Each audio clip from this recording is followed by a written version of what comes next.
Mission institute के online platform पर आप सबका स्वागत है। आज हम लोग अध्ययन करेंगे प्राचीन भारतीय इतिहास की एक बड़ी शासन सत्ता जिसे भारत की पहली केंद्रीकृत शासन सत्ता भी कहा गया।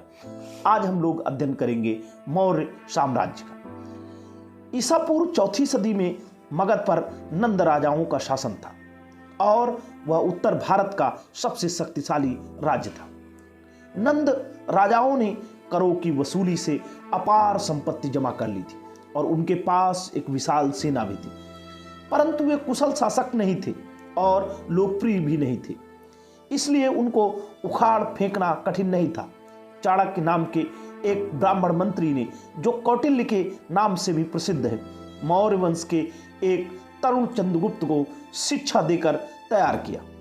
चंद्रगुप्त ने अपनी सेना का संगठन किया और नंद राजा को सिंहासन से उतार दिया। समझा जाता है कि नंद राजा लोकप्रिय नहीं था, इसलिए लोगों ने नए राजा का स्वागत किया। सिकंदर मगध में अपनी शक्ति स्थापित करने के बाद चंद्रगुप्त ने अपना ध्यान पश्चिमोत्तर में पंजाब की ओर लगाया। यूनानी राजा सिकंदर ने 326 ईसा पूर्व में पंजाब पर हमला किया था।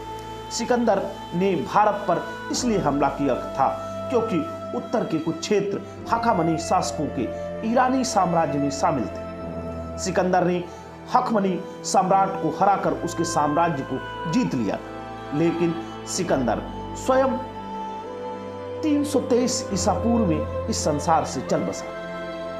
पंजाब पर अब सिकंदर द्वारा पीछे छोड़े गए गवर्नर शासन करते थे। चंद्रगुप्त मौर्य।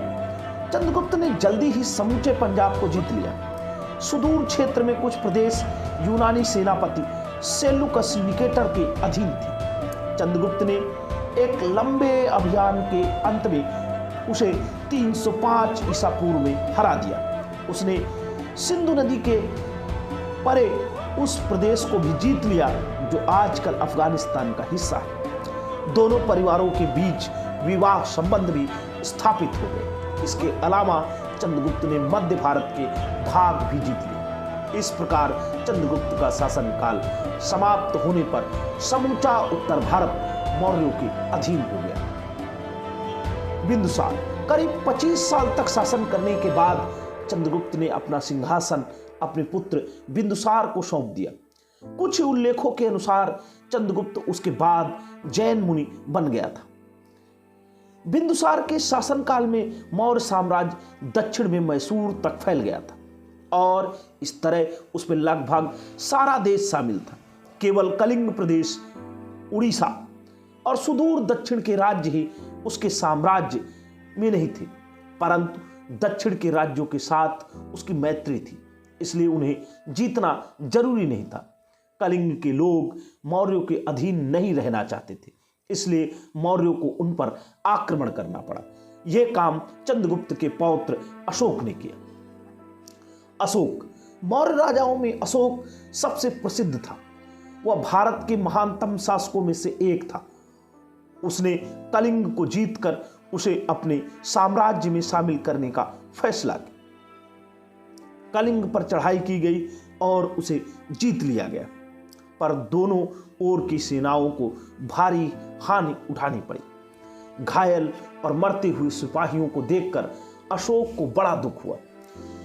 युद्ध से पीड़ित स्त्रियों और बच्चों को देखकर भी उसे बड़ा क्लेश हुआ। तब उसने फैसला किया कि वह आगे कोई युद्ध नहीं करेगा, बजाय इसके वह प्रयत्न करेगा और लोगों को समझाएगा कि वे शांतिपूर्वक रहें। उसके आगे के 30 साल के शासनकाल में कोई युद्ध नहीं हुआ। कलिंग अब मौर्य साम्राज्य का एक हिस्सा हो गया था। भारतीय इतिहास में पहली बार सुदूर दक्षिण के प्रदेशों को छोड़कर लगभग समूचा भारतीय उपमहाद्वीप एक शासक के अधीन हो गया था। अपने शासन के 12वें वर्ष के बाद अशोक ने राजाज्ञाएं जारी करना शुरू किया। उनमें उसने धर्म, अच्छे प्रशासन और लोगों को एक दूसरे के प्रति बर्ताव जैसे मामलों के बारे में अपने विचार व्यक्त किए। ये राजाज्ञाएं उसके साम्राज्य के सभी प्रांतों को भेज दी गई। इन्हें चट्टानों तथा स्तंभों पर ऐसे स्थानों पर खुदवाया गया जहां लोग इकट्ठा होकर उन्हें पढ़ सके। इस प्रकार की जानकारी मिली कि उनका राज्य क्या सोचता है। इन अभिलेखों से हमें अशोक के विचारों के बारे में भी जानकारी मिलती है। अशोक का धर्म। अशोक बौद्ध था और बौद्ध धर्म का प्रचार प्रसार करना चाहता था, परंतु इससे भी अधिक वह उन ऊंचे आदर्शों में विश्वास करता था जो मनुष्य को शांतिपूर्ण और सदाचारी बना सकते हैं। इन्हें उसने धम्म कहा। संस्कृत के धर्म शब्द का प्राकृत रूप धम्म है। अपने इस धम्म को उसने अपनी राजाज्ञाओं में समझाया। उसकी राजाज्ञाएं विभिन्न लिपियों में लिखी गई। अधिकांश राजाज्ञाएं ब्राह्मी लिपि में। उस समय भारत के अनेक प्रदेशों में इस ब्राह्मी लिपि का प्रचलन था। अशोक के अभिलेखों की भाषा आमतौर पर प्राकृत है। यहां पर आपको ध्यान रखना होगा कि अशोक के जो अभिलेख लिखे गए हैं वो अधिकांश ब्राह्मी लिपि में लिखे गए। वैसे तो अशोक के अभिलेखों को 4 लिपियों में लिखा गया है, ब्राह्मी, खरोष्ठी, ग्रीक, अरमाइक। लेकिन अधिकांश अभिलेखों की जो लिपि है वह ब्राह्मी। लेकिन यदि पूछा जाए कि भाषा क्या है तो उसकी भाषा आम बोलचाल की भाषा में प्रयुक्त होने वाली प्राकृत भाषा है, ताकि आम जनमानस को समझ में आ सके। यह आम जनता की भाषा थी, जबकि संस्कृत भाषा ऊंची जातियों के शिक्षित लोगों द्वारा बोली जाती थी। अशोक की कुछ राजाज्ञाएं यूनानी भाषा में और अफगानिस्तान में खुदवाई गई। चूंकि अशोक अपने विचारों को आम लोगों तक पहुंचाना चाहता था, इसलिए उसने ऐसी भाषा का प्रयोग किया जो कि समझ सकते थे। अशोक की इच्छा थी कि विभिन्न धर्मों के अनुयायी आपस में शांति और सौहार्द से रहें। उस समय के अधिकांश धार्मिक संप्रदाय या तो पंथ 2 समुदायों में बटे हुए थे। एक समुदाय था ब्राह्मणों का और दूसरा था श्रमणों का। श्रमणों में बौद्ध, जैन और ब्राह्मणों से मतभेद रखने वाले अन्य धर्मों के साधुओं का समावेश होता था। कभी कभी विभिन्न धार्मिक संप्रदायों के बीच जबरदस्त कलह भी होती थी। अशोक को यह पसंद नहीं था।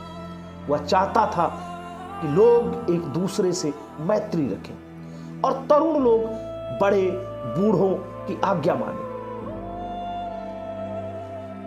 तथा बालक अपने माता पिता के आदेश माने। उसे मालिकों द्वारा अपने दासों तथा सेवकों के साथ किए जाने वाले बर्ताव के बारे में भी चिंता थी। इसलिए उसने विशेष रूप से निवेदन किया कि मालिकों को अपने सेवकों के प्रति दयालु और नम्र होना चाहिए। इससे भी अधिक महत्व की बात यह थी कि वह आदमियों और पशुओं की हत्या पर रोक लगाना चाहता था। उसने युद्ध ना करने का वचन दिया।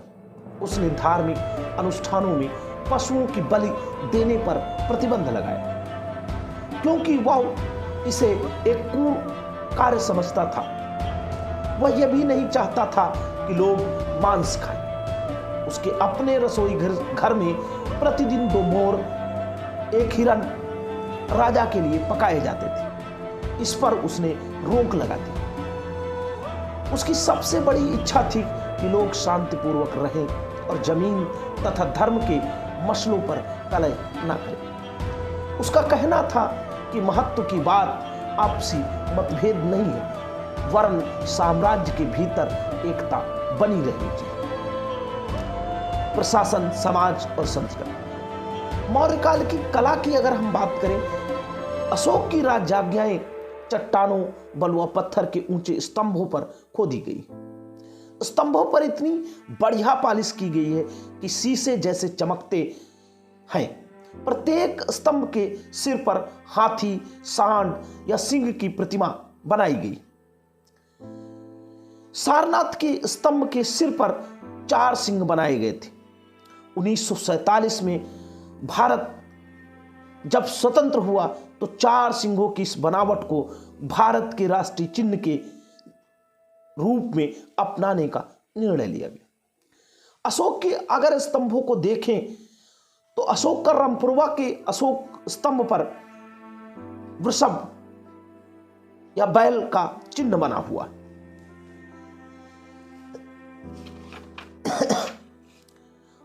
अशोक का प्रशासन, अशोक की राजाज्ञाओं में उसके शासन संबंधी विचारों के बारे में भी जानकारी मिलती। उसका मत था कि राजा को प्रजा के साथ वैसा ही व्यवहार करना चाहिए जैसा कि पिता अपने बच्चों के साथ करता है। अपनी राजाज्ञाओं में वह अक्सर कहता है, सभी मनुष्य मेरे बच्चे हैं। जिस प्रकार पिता अपने बच्चों का पालन पोषण करता है, उसी प्रकार राजा को भी अपनी प्रजा की देखभाल करनी चाहिए। अशोक विविध प्रकार से प्रजा की देखभाल करता था। उसने नगरों को एक दूसरे से जोड़ने के लिए अच्छी सड़कें बनवाई ताकि लोग सुगमता से और शीघ्रता से यात्रा कर सकें।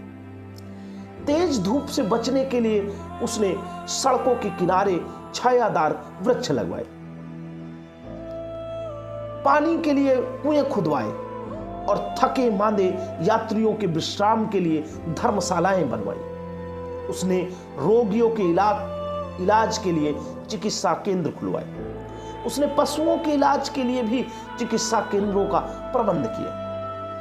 अशोक अपनी राजधानी पाटलिपुत्र पटना से शासन करता था। उसे सलाह देने के लिए एक मंत्रिपरिषद थी और उसके आदेशों का पालन करने के लिए अनेक अधिकारी थे। साम्राज्य को 4 बड़े प्रांतों में बांटा गया था। प्रत्येक प्रांत का शासन एक राज्यपाल संभालता था। ये राज्यपाल राजा के अधीन होते थे। जान पड़ता है कि इन प्रांतों को जिलों में बांटा गया था और प्रत्येक जिले में कई गांव होते थे। जिले के प्रशासन की देखभाल के लिए कई तरह के अधिकारी थे। कुछ अधिकारी जिलों का दौरा करते थे और व्यवस्था को देखते थे। कुछ अधिकारी जिलों से कर वसूलते थे। कुछ न्यायाधीश होते थे और उनके सामने लाए गए मुकदमों का फैसला करते थे। अशोक चाहता था कि न्यायाधीश जहां तक संभव हो अपने फैसलों में और दंड देने में उदारता बरते। कुछ अन्य अधिकारी करों के रूप में वसूल किए गए धन का हिसाब किताब रखते थे और बड़े अधिकारियों को उनके कार्यों में मदद करते थे। प्रत्येक गांव में अधिकारियों का एक दल होता था जो गांव के लोगों तथा पशुओं का लेखा जोखा रखता था और करों की वसूली करके बड़े अधिकारियों तक पहुंचाता था। प्रशासन कार्य कई विभागों में बटा था। प्रत्येक विभाग का अध्यक्ष पाटलिपुत्र में रहता था। इस प्रकार राजा को सदैव जानकारी मिलती रहती थी कि उसके राज्य में कहां क्या हो रहा है। नगर का प्रशासन एक परिषद और 6 समितियां रखती थी जिनके अधीन अलग अलग विभाग होते थे। इन अधिकारियों के अलावा अशोक ने एक विशेष प्रकार के अधिकारियों को नियुक्त किया। उन्हें वह धम्म महामात्र कहता था। ये अधिकारी सारे देश का दौरा करते थे, स्थानीय कामों की जांच पड़ताल करते, लोगों की शिकायतें सुनते और सभी को समझाते कि धर्मानुसार आचरण करें और आपस में मेलजोल से रहें। पड़ोसी देशों के संबंध में अशोक अपने पड़ोसियों से भी मैत्रीपूर्ण संबंध बनाए रखना चाहता था। उसने आजकल के राजदूतों की भांति धर्मदूतों के कई दल पश्चिम एशिया के राज दरबारों में भेजे। ये यूनानी राजा थे जिनके नामों का उल्लेख उसने अपने एक अभिलेख में किया। अशोक ने अपने पुत्र महेंद्र को श्रीलंका भेजा। महेंद्र ने वहां बौद्ध धर्म का प्रचार किया और श्रीलंका का राजा बौद्ध हो गया। उसके मन में अशोक के लिए बड़ा सम्मान और प्रेम था। कौटिल्य और मेगस्थनीज। मौर्य काल के बारे में बहुत कुछ जानकारी 2 साहित्यिक स्रोतों से मिलती है। उनमें से एक है अर्थशास्त्र, जिसका आज उपलब्ध अधिकांश हिस्सा चंद्रगुप्त मौर्य के प्रधानमंत्री कौटिल्य ने लिखा था। इस ग्रंथ में कौटिल्य ने समझाया है कि एक अच्छे शासन का संगठन किस प्रकार किया जाए। दूसरा स्रोत है मेगास्थनीज द्वारा यूनानी भाषा में लिखा हुआ विवरण। मेगास्थनीज सेल्यूकस निकेटर का राजदूत था और उसने चंद्रगुप्त के शासन काल में कुछ समय भारत में बिताया था। मेगास्थनीज का वृत्तांत, जिसका दुर्भाग्यवश कुछ ही अंश बचा है, उसका आंखों देखा वर्णन है। मेगास्थनीज जानकारी देता है कि पाटलिपुत्र एक विशाल और सुंदर नगर था और मजबूत परकोटे से घिरा हुआ था। मकान लकड़ी के बने हुए थे, परंतु राजा का महल पत्थर का बना हुआ था। राजा के दरबार और उसके वैभवपूर्ण जीवन से मेगास्थनीज बहुत प्रभावित हुआ था। राजा जनता की सब तरह की शिकायतें सुनने को सदैव तैयार रहता था। चंद्रगुप्त की एक बहुत बड़ी सेना थी, क्योंकि उसे कई युद्ध लड़ने पड़े थे। अधिकारियों द्वारा जमा किए गए करों का एक बड़ा भाग सेना पर खर्च होता था। समाज मेगास्थनीज लिखता है कि अधिकतर लोग खेती करते थे। उनकी या तो अपनी भूमि होती थी या वे राजा की भूमि पर काम करते थे।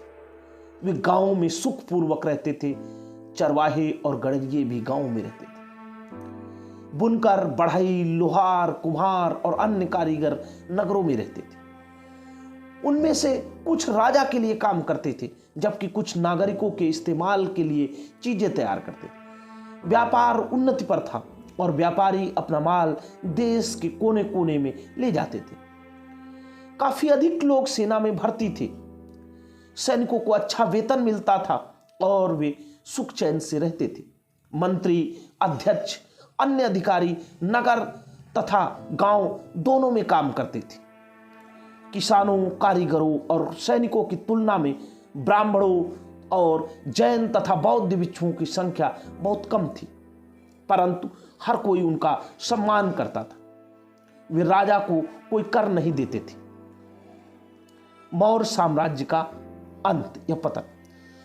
मौर्य साम्राज्य 100 से कुछ अधिक साल तक टिका रहा और अशोक की मृत्यु के बाद वह छिन्न भिन्न होने लगा। मौर्य साम्राज्य के विघटन के कई कारण थे। एक तो यह था कि अशोक के उत्तराधिकारी दुर्बल थे और वे साम्राज्य का शासन अच्छी तरह संभाल न सके। दूसरा कारण यह था कि साम्राज्य के विभिन्न प्रदेश अत्यधिक दूरी के कारण एक दूसरे से अलग थलग पड़े हुए थे और इसलिए प्रशासन में तथा संपर्क स्थापित करने में कठिनाई होती थी। एक विशाल सेना और विशाल प्रशासनिक सेवा का खर्च उठाने के लिए भी भारी धन की आवश्यकता थी। शायद बाद के मौर्य शासक इतने भारी खर्चे के लिए पर्याप्त कर वसूल नहीं पाते।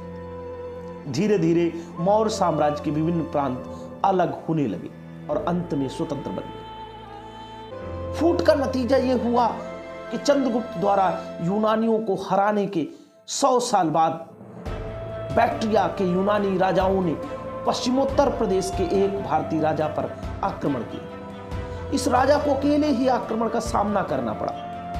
किसी दूसरे भारतीय राजा ने उसकी मदद नहीं की, इसलिए यूनानियों से वह पराजित हुआ। 20 साल बाद 185 ईसा पूर्व में पुष्यमित्र शुंग ने अंतिम मौर्य शासक की हत्या करके मगध में शुंग वंश की नींव डाली।